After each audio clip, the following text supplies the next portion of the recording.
দেখবেন যে আজান দেওয়ার সময় তাদের নৃশংস বোমা হামলায় সেখানে সেই মুয়াজ্জিন সহ মুসল্লিদের লাশ সেই শূন্যে ভাসছে, এটি আমরা দেখতে পেয়েছি। আমরা দেখতে পাই শত শত নিরপরাধ শিশুর লাশ রক্তে ভাসছে আজকে প্যালেস্টাইনে, গাজাতে। আজকে বিশ্ববিরোধ নীরব। আমরা বলতে চাই যে অবিলম্বে এই হামলা বন্ধ করে এই অভিশপ্ত ইহুদি জাতিকে সেই প্যালেস্টাইনের মাটি থেকে বিতাড়িত করে এখান থেকে ছিল তাদের সেখানে ফিরিয়ে দিতে হবে।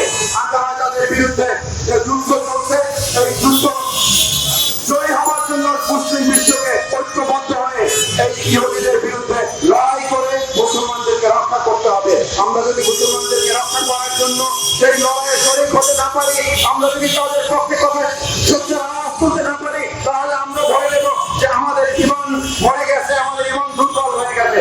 সুতরাং আসুন আমরা সেই প্যালেস্টাইনি মুসলমানদের পক্ষে আমাদের আওয়াজকে আরো সোচ্চার করি, আমাদের আওয়াজকে আরো শান্তিত করি, আমাদের চেষ্টাকে আরো বেগবান করি।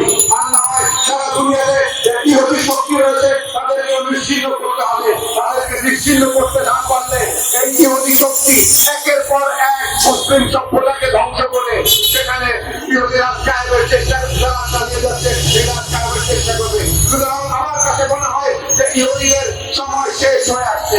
সারা দুনিয়াতে যেভাবে আওয়াজ উঠছে, আমেরিকা থেকে একেবারে সেই অস্ট্রেলিয়া পর্যন্ত সারা দুনিয়াতে যে আওয়াজ উঠছে ইহুদিদের বিরুদ্ধে, সেই আওয়াজের সাথে আমাদের একাত্মতা ঘোষণা করে এই যুদ্ধকে আরো শামিল করে ইহুদিদেরকে বিচ্ছিন্ন করে মুসলমানদের বিজয়কে, এই সভ্যতার বিজয়ের জন্য আজকে আমাদের সবাইকে ঐক্যবদ্ধ হতে হবে। এই সভ্যতা নির্মাণের জন্য মুসলমানদের যে ভূমিকা রয়েছে, সেই ভূমিকার সাথে আমাদেরও ঐক্যবদ্ধ হয়ে কাজ করতে হবে। তাহলে আমরা আজকে ওই ইহুদিদেরকে পরাজিত করতে পারবো।